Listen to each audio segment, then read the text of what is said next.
इंसान का बच्चा, उसको ज्ञान नहीं दीजिएगा, नहीं समझेगा वो, दोष उसका नहीं। पुल कमजोर रहते, इसमें पुल का कोई दोष नहीं है, बनाने वाले ने गलती की, पुल क्या करेगा, उस इंसान की कोई गलती नहीं है, वो तो आज के मौसम का फल है। आज के मौसम में जैसे फल उगते हैं, इंसान उगते हैं, उसी का एक रूप है वो।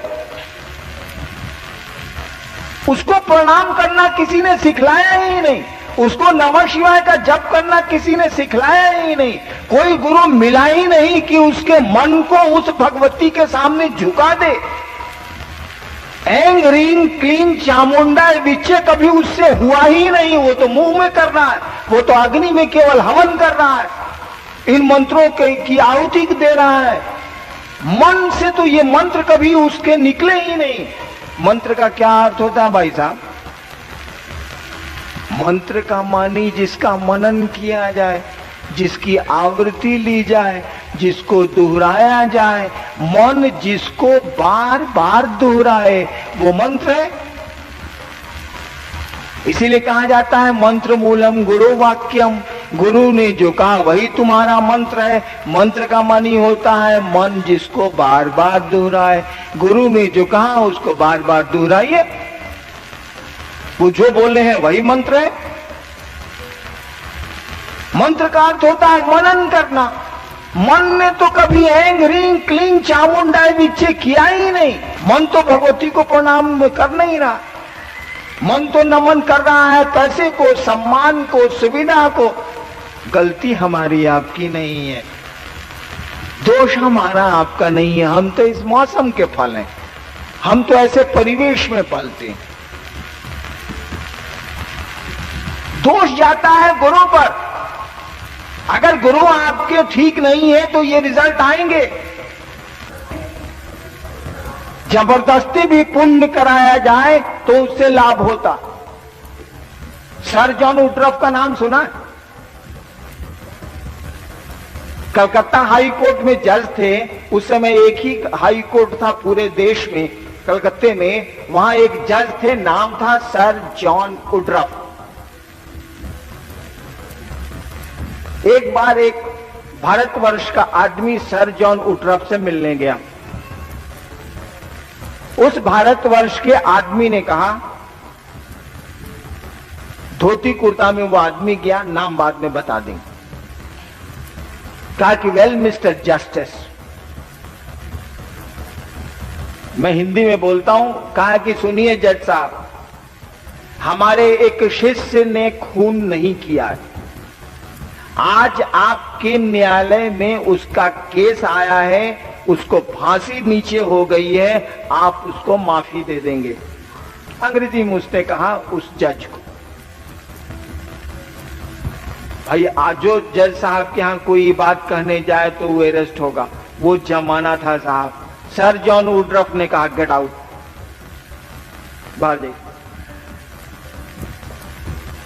कहा कि जज साहब मैं जा तो रहा हूं, लेकिन आपको ये बात कह देता हूं कि उस मेरे शिष्य ने खून नहीं किया है, गलत आरोप उस पर लगे हैं और आप उसके केस को एडमिट करेंगे और क्लीन एक्विटल देंगे आप। कहा गेट आउट। सर जॉन वुडरॉफ लिखते हैं, वो पूरी तरह याद किए हुए हैं कि दूसरे दिन यह मामला है और इसमें जजमेंट देना है कि केस एडमिटेड। एडमिट होगा तब ना फांसी होगी उसको। Case admitted. 2 महीना के बाद वही आदमी फिर जस्टिस से मिलने आता और सर्टिफाइड कॉपी जजमेंट के लिए हुए हैं और सर जॉन वुडरॉफ से कहता है थैंक यू मिस्टर जस्टिस, आपने एक्विटल दिया, इसके लिए आपको बहुत बहुत धन्यवाद। कहता व्हाट नॉनसेंस, क्योंकि उसने तो जजमेंट दिया था कि केस एडमिटेड। कहा कि दिस इज योर ऑर्डर। उस आदमी ने वो आदेश की सत्यापित प्रति जज साहब को दी। सर जॉन वुडरॉफ ने उस आदमी को बैठाया, अपने ऑफिस के आदमी को कहा रिकॉर्ड लाओ। रिकॉर्ड मंगाया।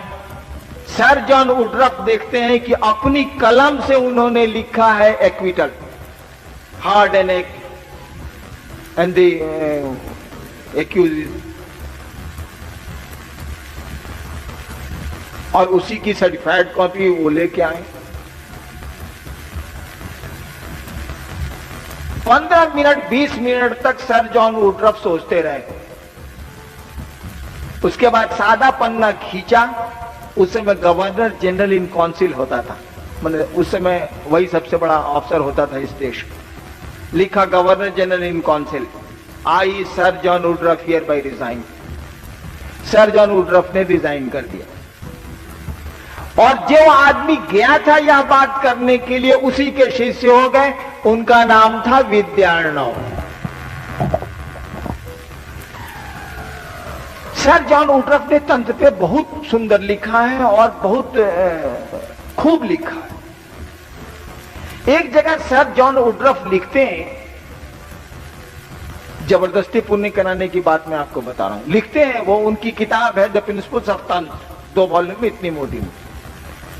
लिखते हैं कि एक कलकत्ता हाई कोर्ट में मेरा दोस्त था जो वकील था, बंगाली था, वकील था, मेरा दोस्त था वो,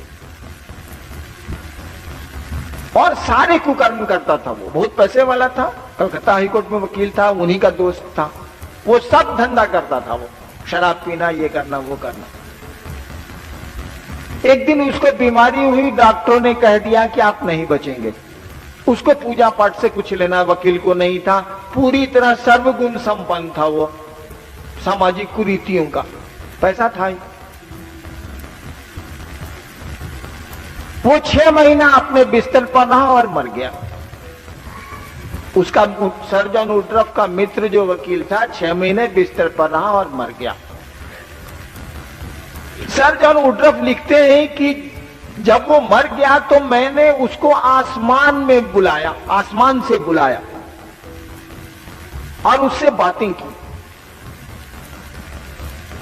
सर जॉन वुडरफ लिखते हैं कि तुम अभी कहां हो। सर जॉन वुडरफ ने अपने मित्र वकील, मरे हुए मित्र वकील से पूछा, अभी तुम कहां हो? तो उसने बताया उनको कि मैं शिवलोक में हूं। सर जॉन वुडरफ ने पूछा कि शिवलोक में क्या शिव रहते हैं? उसने कहा नहीं, शिवलोक में रामकृष्ण परमहंस जैसे लोग रहते हैं।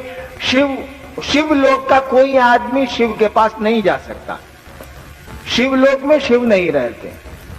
कहा कि तुम शिवलोक में कैसे चलेगा, तुम्हारा तो सब धंधा खराब था। कहा कि जानते हैं जब हम 6 महीना बीमार रहे तब तो कहीं जा नहीं सकते थे, तो मेरी पत्नी क्या करती थी कि कभी रामचरितमानस, कभी गीता, कभी महाभारत, सब बंगला में है, सब ले लेके पढ़ के हमको सुनाया करती थी। और तो मैं बिस्तर पे पड़ा था, कुछ कर नहीं सकता था, कहीं जा नहीं सकता था, लाचारी पत्नी पढ़ती रहती थी, मैं सुनता रहता। मरने के पहले तक मेरे भी कुछ भाव जग गए परमात्मा के प्रति। और देखिए ना, मुझको प्रेत लोक में जाना चाहिए था, मैं शिवलोक में। मैं आपको कह रहा था, जबरदस्ती भी पुण्य कराइए, जबरदस्ती भी महादेव का चेला बनाइए, अपना पॉकेट खर्चा करके चाय पिला के भी उसको राय दीजिए कि हे महादेव तो गुरु हैले ने, जरा मान के देखो ना क्या लगता है।